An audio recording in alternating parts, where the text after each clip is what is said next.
Hello, hello, hello, and welcome to the end of Sunday. Here we are, Sunday the 26th. It is Chinese New Year, apparently, and it's the year of the snake. So what are you shedding for the previous year, and what are you sliding into this year? And I've had a bit of a mixture of a day.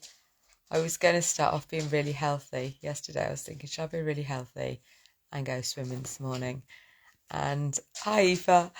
And I asked my eldest son if he wanted to go swimming, because that was my sort of, okay, that would be good. But he was going out for the day with his friend, so I didn't either. And it was really windy and cold, and I decided to stay home and have a brownie. It's been a really fun day, I have to say. And I just want to share with you where my mind sort of went as a just allow it. So I allowed myself today just to be. We did go shopping, and hi people, hi Aoife, we've got Aoife, Terry, Nerman, hiya, Johanna. Thank you for being here, and I just want to share with you the way where my, when you just give yourself the time to explore whatever it is that you want to explore. So I was sitting in bed this morning. I'd had half my brownie. I was chilling out. I was feeling quite nice. I can't even remember what I was doing first thing, but then my friend Julie phoned, and Julie works within a school, and I won't tell you the full details of the conversation because it just gets too long, but it reminded me of a speech that I wrote for Toastmasters. And when I looked at it, it was back in 2020, called my Utopian Vision. And in this speech, I talk about a school system, my dream of a school system, and I invite the audience to imagine a world where there was no weird.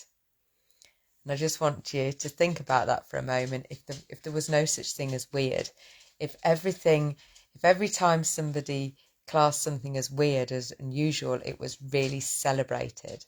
So we, rather than try and put everybody in a box and conform and become shush, don't know what she's barking at, Sophie, to put them in a box and get them to do the same thing, we really embrace their uniqueness. And I'm imagining a school where actually there are no teachers, because this day and age we don't need teachers. We've got the internet. What we need is maybe, or what my idea would be, it would be a place, a safe space that would encourage children to explore, but as well as explore, maybe teach them some of the fundamentals of looking after themselves, being grounded, connecting to the what's inside of us, to get the essence of us out into the world, because our school system at the moment does quite the opposite and tries to curb our children and get them in a box and get them all behaving the same way. And that's not how children, or adults for that matter, are meant to be, in my opinion. So talking to Julie made me remember about this speech about my Utopian Vision. And I was thinking, I might reignite this speech again we've got another round of contests coming up for our Toastmasters. We have contests twice a year. We do a lot of contests. And the next one will be evaluation and international speech contest. I always enter because it's always good practice. It always pushes you out of your comfort zone a little bit. It forces me to do things. I run a mantra on in Toastmasters: I never miss an opportunity to speak. That's not quite true. I did miss one at the weekend, but you have to balance your life as well. But I was thinking, right, I'm going to reignite this Utopian Vision speech, and I wanted to start it by asking people if they'd seen any dystopian stories, know any dystopian stories, or watched any dystopian movies like The Hunger Games, like 1984, like A Brave New World, and there's lots of other ones out there as well. And then it got me thinking, well, I've heard of lots of dystopian stories, but I've personally never heard of any utopian stories. So I did a little bit of research, and there are a few. Like I said, I've only done a little bit of research, but apparently the first person to write a utopian story actually came up with the word utopia. That's where it comes from, this guy's story. And do you know who wrote this story? It was back in the 1400s. It was back in the days of King Henry VIII. Can you? Does anybody know who wrote the story called Utopia? I'll tell you then. I'll tell you. It was Sir Thomas More. And if you know anything about that time in history, Sir Thomas More was Henry VIII's aide and became his chancellor. But he wrote this story when he was in his early 30s, and he was a charismatic and real go-getter, and he was hanging about with a lot of the or connecting with a lot of the high people in different countries, and involved with a lot of the trade people. So they were called merchants and mercers. So merchants were trade people that traded from different countries, and the mercers were trade people that traded in cloths and materials and that type of thing. And these people were adventurers, they were pioneers, because they were going around in ships selling their things to different countries and discovering new countries. So they'd come back with tales of new places. They were coming back, weren't they, with I don't my history is not all that wonderful, but I think they'd not quite discovered Americas in this point. I'm going to have to re-look up when the Americas were found and who actually found them, because I don't think it was Christopher Columbus. It was Captain Cook, was Australia, wasn't he? I remember when I was in school, I did a project on Captain Cook. But Sir Thomas More wrote a story, and I've downloaded it. It's on Audible, so I'm listening to it now. But it's written a little bit in Old English, so it takes a bit of getting your head round.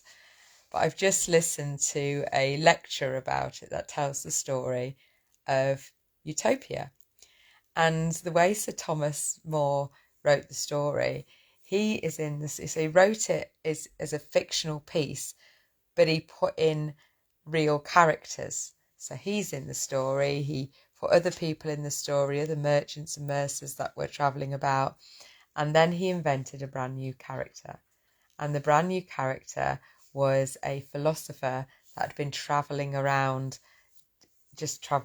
talking to people. And this philosopher was a very learned gentleman, and he knew Latin, and he'd also studied ancient Greek and the language, and then came back with the tales of when he discovered this new land, this island called Utopia.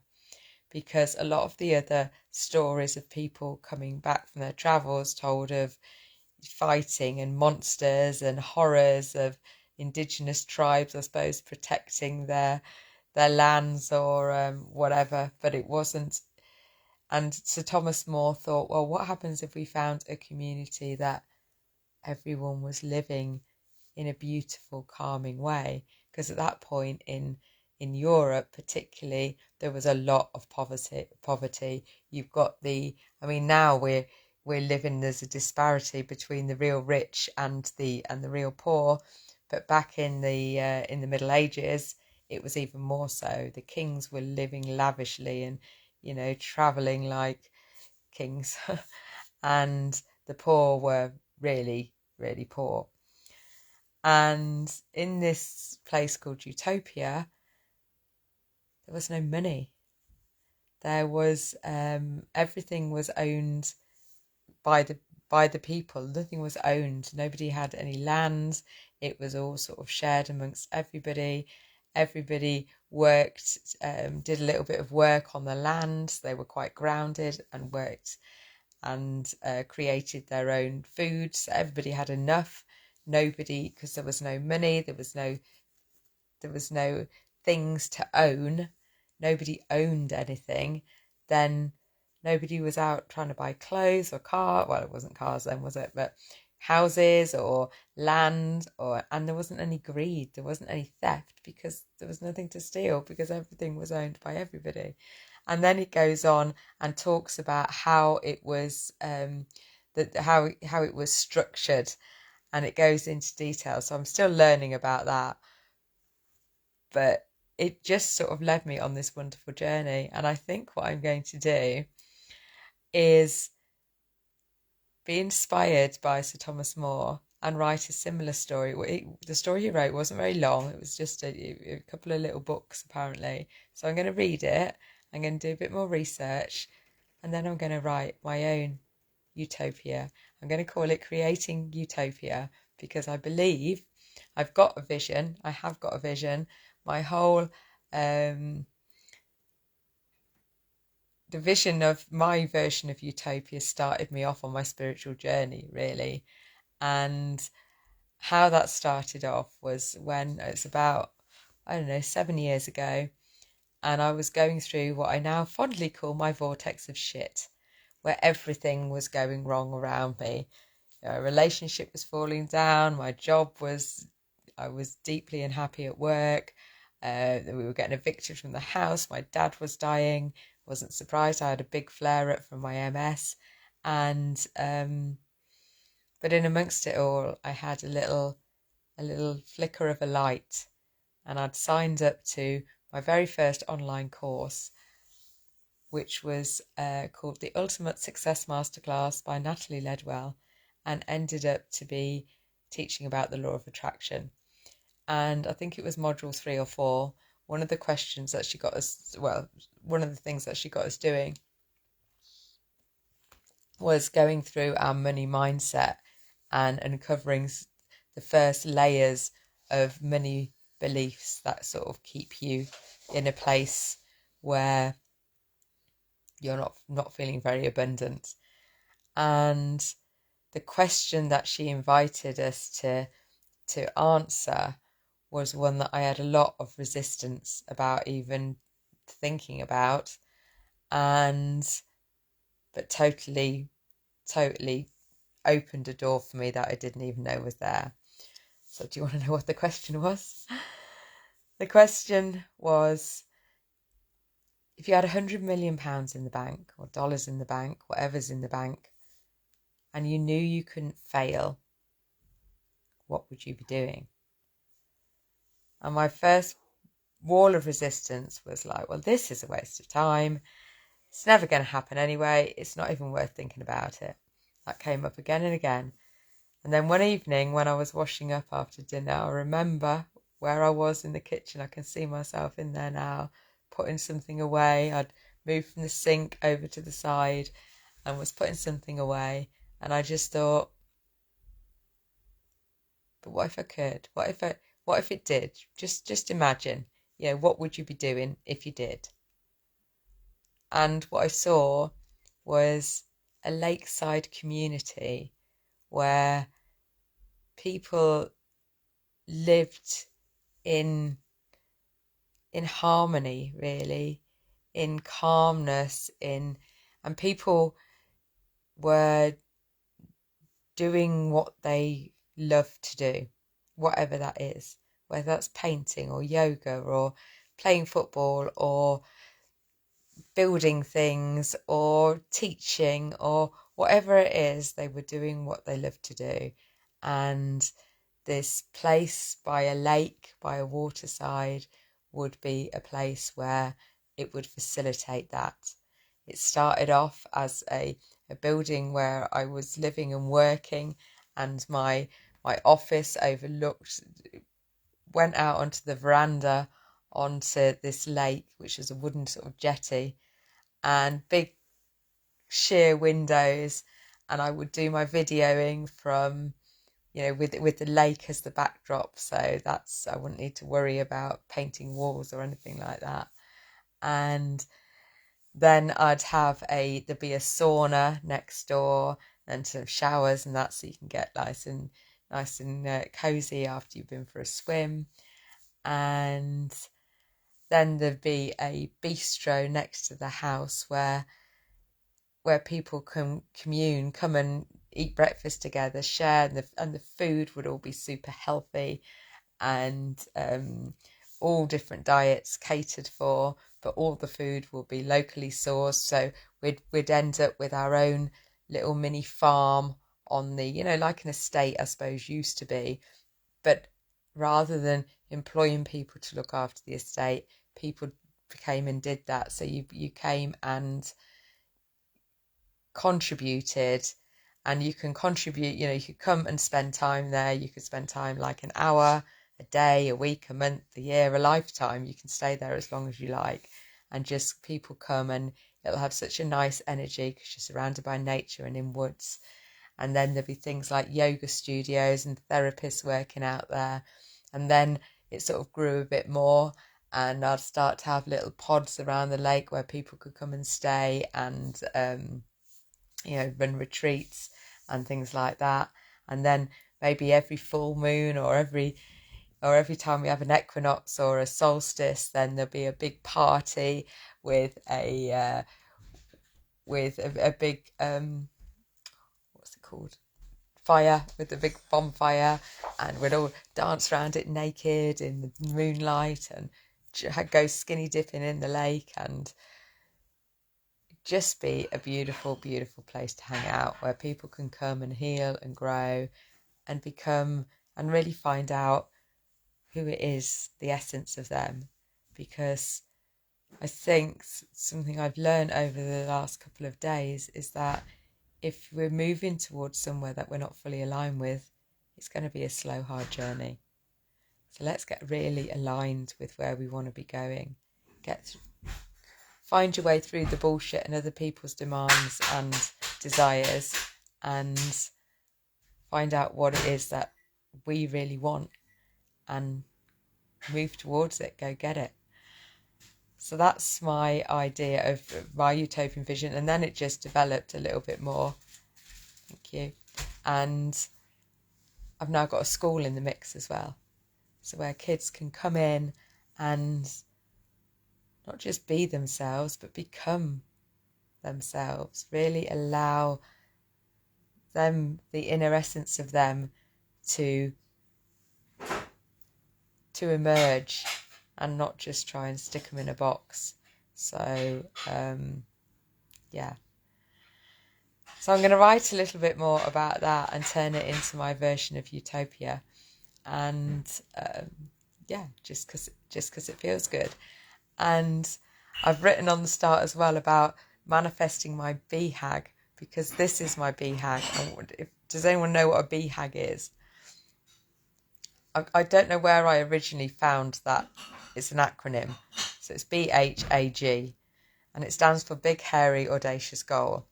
I don't know why the goal's got to be hairy. I'm not sure about that, but it is actually a thing. It is a thing. I don't know where I found it from either, but it sort of stuck with me.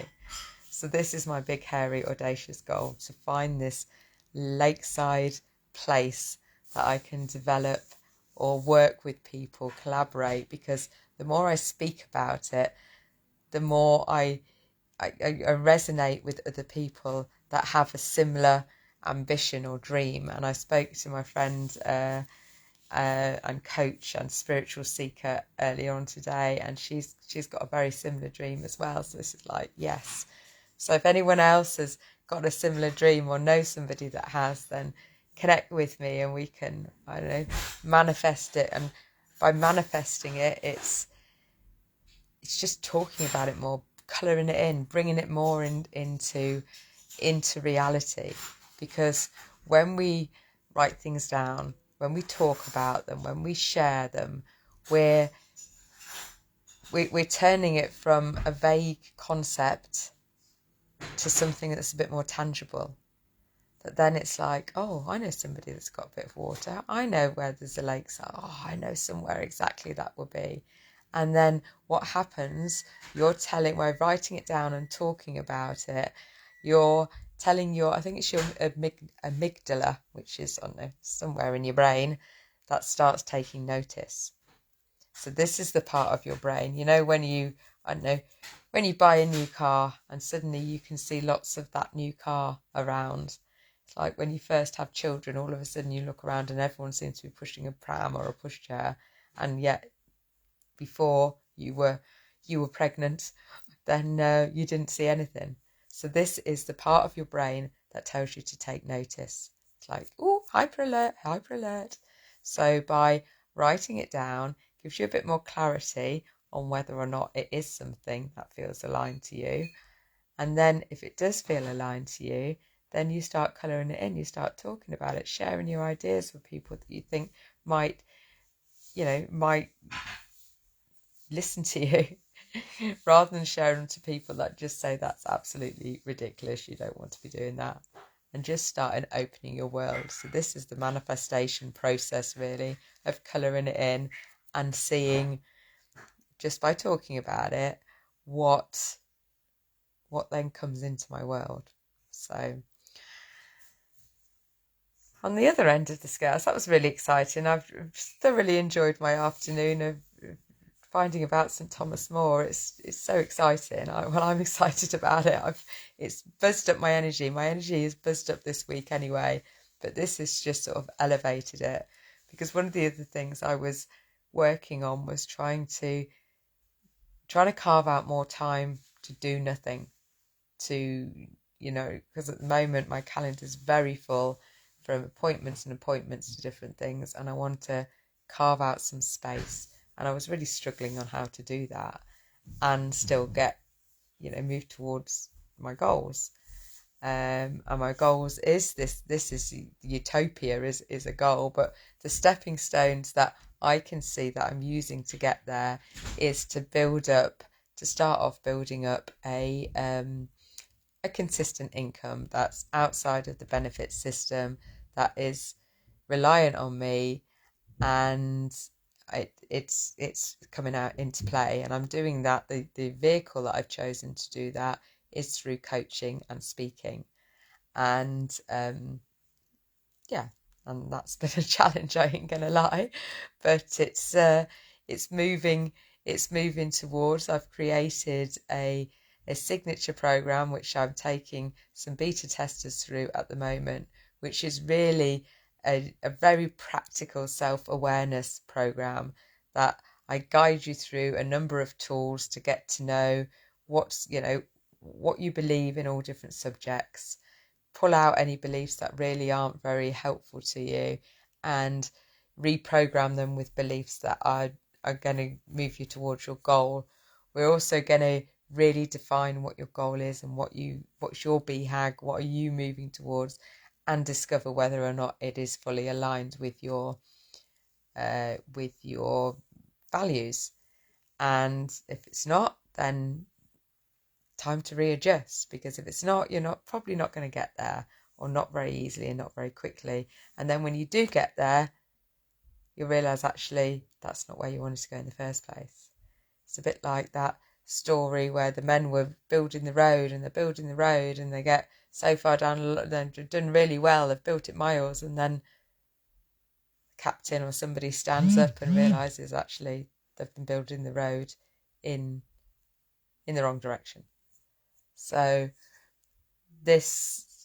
I sort of guide people through a process that enables them to get clear on their vision and helps move them towards getting there, as well as start to incorporate some spiritual breathing practices to calm your nervous system and to connect with that power of you inside, that power that's that when we're in alignment with where we're going and what we're doing, then life becomes easier and more in flow. And you've probably experienced pockets of that, like most people, and then pockets of when you just feel like you're treading treacle. And these days, unfortunately, we've all been schooled in a system that doesn't really invite us to be our authentic, beautiful, shining self. And we've been forced into a box. A lot of people are ill because of it. That's, I'm sure, where chronic illness comes from. I'm sure that's what I felt like. There's something misaligned with my goals at the moment, and I think I'd got caught up on the next step and took my eyes away from the vision in the future. So I'm going to reignite Utopia and see where that takes me. Anyway, thank you for listening to my version of Utopia, and I'll be listening to the rest of Sir Thomas More and then creating my own version, unless of course something else comes up in the meantime and I think of something else to do.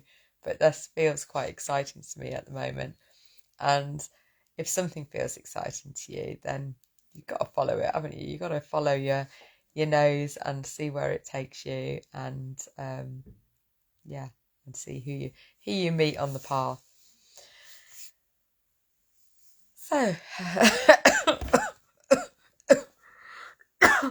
oh, excuse me. I was just about to breathe then, and then it sort of tickled. Take a breath. Just let all that settle. Lovely big deep breath in. Then a gentle and deliberate release of your breath.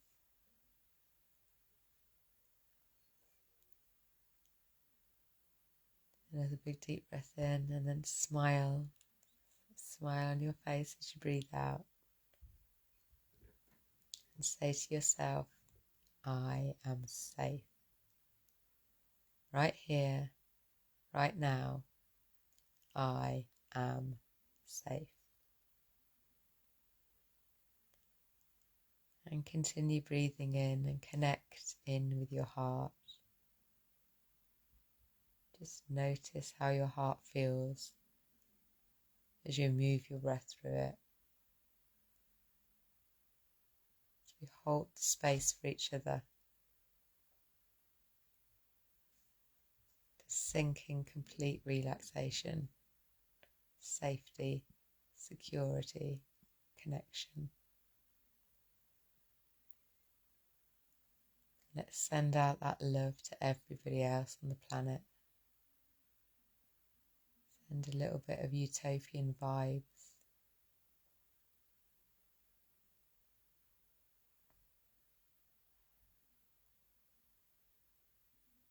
To everyone.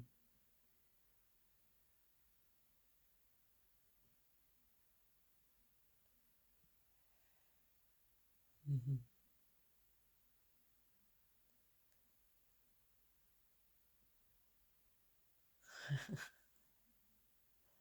So let's bring a bit of laughter into it.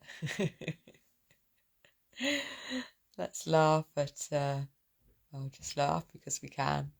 Let's laugh at the craziness of life, the ups and downs, the highs and lows. Just feel the laughter in your belly and enjoy the laughter and how that feels. What is your intention? What is your intention for the next 24 hours? Well, my laptop's died, which is a little bit sad because I am slightly reliant on my laptop and I haven't backed it up for a little while either. Although a lot of my stuff's in the cloud, so it's not quite so tragic as it could be, but I've reached out to somebody on YouTube because my local computer man, who's usually very amazing, is cruising and won't be back until the middle of Feb. So 25th of Feb is quite a long while away. So I've done everything that I can do, and what will be will be. It will be nice if my laptop, beautiful laptop, you can just be rested up this evening and wake up full of life. That would be nice. My intention is to, which is in my control, is to find the opportunity in not having a laptop and maybe learning something new and being at peace with what is. Luckily I've got a phone as well, isn't it? What are you grateful for right now? Well, I'm grateful for me. I'm grateful for having this day, having this brownie. Definitely, that was great fun. Though that did lead me on to, I'll tell you, on the ingesting stuff, not quite so good. But yeah, I've had a really fun day. I've really loved the way it's taken me down this road, and I was really excited about Sir Thomas More because the the time of Henry VIII is just one of those historical times that I was just fascinated with, you know, the six wives and all the stories. And he was probably our last real tyrant. Although, yeah, it was shocking. You couldn't think bad thoughts about Henry without getting your head chopped off. So it was a bit of a brutal time to be living in. And in amongst that, you've got his number one aide, and he's just the way he's talking about working with Henry is just insightful of that time. So I was quite excited about it from a historical point of view, really, and also what he thought of Utopia and what. Well, I'll have to read into more details about what it is, but what I've heard about it so far is what's similar to my utopian vision and what will be different. And I think to start with, the biggest difference would be that in Sir Thomas's utopia, everybody was the same. Everyone lived in the same house, not in the same house, but all the houses looked the same, and they all wore the same simple clothes. Whereas in my utopian, it would be quite the opposite, because everybody's idea of utopia will be different. So while my sort of utopian community would be quite basic and, you know, living off the land, it's not to say that actually at the wider places in the towns and cities that people create whatever it is that they want to create, and because they're following their bliss. But I would imagine generally when people are following their bliss, the need for material things become less and less. And we really get connected to what is really important to us, which is a beautiful thing. And everyone's living in alignment. When people are living in alignment, you're not getting crime. People don't need to steal off each other. People don't want to. They're just filled with love. They're not filled with fear or anger or any of the other things. Or if they are, they've got places that they can work through it, because that's what we've created in the community, that there's always somewhere where you can go and process in a safe, natural way. So you're not relying on medication and drugs. So the whole of the health system as we know it would have disappeared, because at the moment we've got systems that really don't work for us. We've got the education system, we've got the health system that doesn't keep us healthy, we've got the education system that doesn't educate us in ways that we need to, we've got a political system that nobody believes in or trusts in, we've got a financial system which is really corrupt and keeping people poor. You know, our systems we've got a benefit system which doesn't really benefit people, it keeps people sicker. So our whole systems are ready for change, and this is it's such a good energy at the moment, because not only we've got the Chinese New Year, we've also got there's 6 planets aligning, and the way it was described on to me on one of the YouTube videos that I watched was they're getting in alignment to receive their updates from the sun, and the Earth is one of those as well. The Earth's going to receive its uploads from the sun, and we can also receive those uploads if we're open to being in alignment ourselves. So this is just saying, yeah, I'm open to being in alignment. I'm open to the alignment energy coming, and it's a good time. It is a good time to really get clear on your dreams. So here's a question. If you got offered right now, you can get on this rocket ship, and it's going to take you to a future place where everything that you've ever wanted as happens, and you're there. You're now your future self, where you're as healthy as you want to be, you're surrounded by the people that you want to be, you're doing the work that you want to do, or not working as you want to do, you're doing the travel, you're, whatever it is. But if you're not fully aligned with where you want to go, then you're going to get mixed up and end up somewhere different, or end up in a place where you think, actually, this isn't it. This isn't it. So this is an opportunity to start getting really clear on where it is you want to be going, because without that sort of connection, that thread between here and there, even if you don't know quite how you're going to get there or what the next step is, that actually there's something drawing you in. There's something that's getting the motivation to get out of bed, and something that you're really, really aligned with. So yeah, that's what I'm grateful for. I'm grateful for having that bit of a vision. That vision is that's like stoking the fire in my belly and my heart, and yeah, it'll take me where it takes me, and it might morph and change. It's not like set in stone, and it's evolving. And then I meet someone else, and they've got ideas, and that grows as well. So it's yeah, it's exciting to think about what it is that you could create and what you would like to do if you took the limiter of money out of the question, out of the situation. So that's what I'm grateful for. Nature. Yes, I went out with Sophie this morning. It was cold today, really windy. It was rainy. It wasn't a very nice day, so I was quite glad I decided not to go swimming. But yeah, I got out. And for ingesting today, I started off with my brownie. But my brownie is super healthy, so I make super healthy brownies. They're sugar-free, gluten-free, dairy-free. So actually, yeah, they're really nice actually. And I downloaded. Does anyone use the Yucca app? It's YUCA, and if you download the app, you can basically scan in anything that you any products or cleaning products or health or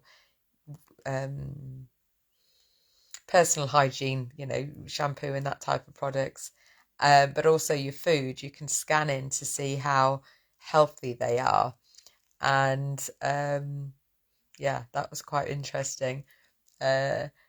We discovered, we went to Aldi this morning, and they'd got some new Jaffa cakes, and instead of the normal chocolate Jaffa cakes with the sort of orangey jam in the middle of them, they were Bakewell Jaffa cakes. Now, Bakewell is a bit of my, I love Bakewell. I love the flavour of the almond and the sweetness of so they sort of went into the basket. And Zach also bought some chocolate chip cookies. One of my other I really like is chocolate covered marzipan, which they do a really nice bar in Aldi. But I didn't buy that, so I was proud of myself for not putting that in the basket. Although I did start off the day before we went shopping, I had some kimchi, which I bought from the health food shop, and that's the only thing that I found that scored 100. That is so good for you, this kimchi. So I'm taking that as I started off really well. I then had my green smoothie, which I couldn't check on the Yucca because obviously I've made it myself, but that was really healthy as well. The the what they called the Jaffa cakes scored 1, were really poor, and the chocolate chip cookies scored 0. So that's how bad they were. But I still had 3 of the what's his names? Oh God, I can't remember the names. That's got to be like not a good reason to eat them. The Jaffa cakes, they were quite nice. I do like the almond flavour.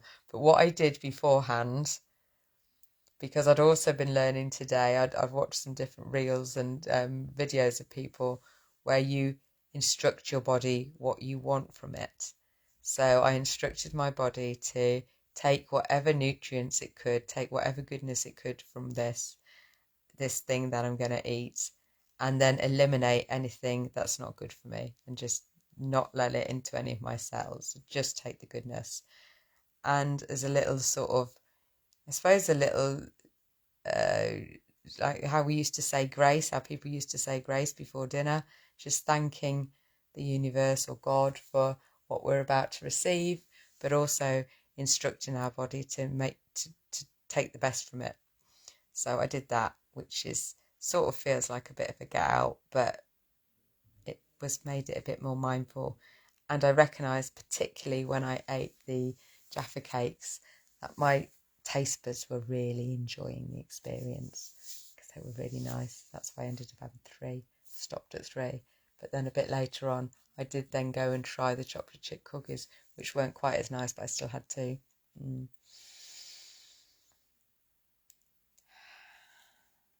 It's okay. It's done. What I also ate, which was much healthier, was a salmon and roasted sweet potato salad, which was super, super tasty. So that was really nice. I've had quite a lot of hot drinks today as well. One of them was a coffee, but the rest of them were all healthy. So we'll take all that. What are you telling yourself? Well, exactly. Tell yourself what you want. Tell your body what you want it to do. Talk to your body. This is what I've started doing more and more as I'm being more sort of just learning more stuff about it, really. I'll share with you in one of the videos that I watch when it talks about you instructing your bodies, because it's sort of it sounds a bit strange, but only because we're not used to doing it, but it sort of makes sense. Our body's working on the whole without us putting any conscious effort into it. And maybe it just needs a little bit of help because some of the messages have got muddled up, especially if we've been eating a lot of rubbishy foods, and especially if our bodies are full of toxins, which they are, and if our minds are full of negative and destructive thoughts, which a lot of the time they are as well. So this work really is about clearing that and noticing that and giving your body as much of a helping hand as you can.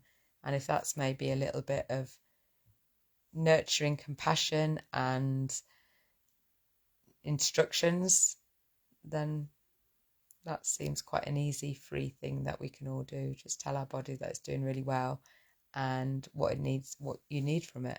And what I need from it now, it's this food might not be the best, but take from it what you can and get rid of anything that doesn't serve me. And I will do my best to make sure I eat things that are going to be fully aligned. When they're fully aligned, like my kimchi, whoa, can't go wrong with the kimchi. So I break my fast with a bit of kimchi because that helps with your gut biome. And according to Yucca, it's 100 out of 100. Whoa, that's got to be really good. All organic, all good, and it really zings your taste buds. It's very different from having Weetabix from breakfast, which is what I used to have back in the day before I discovered all this stuff, before I started on my health journey officially and consciously. So what you're telling yourself is so, so important. And then, of course, just enjoy. And as you've seen, it's so easy to beat yourself up for choices that you made just because, I don't know, maybe I had a little bit of the marijuana munchies and overate cookies. I overate nuts as well. I did eat quite a lot of nuts. But on the whole, I had a really good day. So I'm taking that. I'm going to ride with as many good vibes as I can possibly on my way to Utopia. Let's create our own Utopia. So thank you all for being here. Hi, I've got Daria, Karen, Adam. Hello. You ready for a little song? Blignite my happy, blignite the happy in me. BLIGNITE, blignite the happy in me. It fills my world with wonder and every day with glee. BLIGNITE, blignite the happy in me. Breathe deep and consciously, laugh just 'cause you can. Intend to be happy, intend to be grateful too. Get out in nature and ingest wonderful food. Tell myself all's well and remind myself to say everything's happening for me. I'm enjoying what's coming my way. So blignite my happy, blignite the happy in me. BLIGNITE, blignite the happy in me. Mwah. Thank you for being here, and I will share. I'll share one of the videos that I saw about talking to your body, and if you're interested in the in Sir Thomas's More Utopia, then you can get it on Audible, download it and read it. I'll be really interested in what you think. And if you would like me to share the video that I've been watching, there's a guy from a Grisham College, I think it is, who just does a lecture about his the work of Utopia and what it is. So it gives you a bit of a précis of what's included. It's quite an interesting listen. So if you'd like a copy of that, comment and let me know, and I'll share that one as well. So I hope you've enjoyed your Sunday and had a lovely time, and have eaten good food and got lots of things to be grateful for, and intending for a beautiful 24 hours where we're going to enjoy some wonderful rest and wake up full of the joys of life. Right. Thank you. I'll see you later. Bye.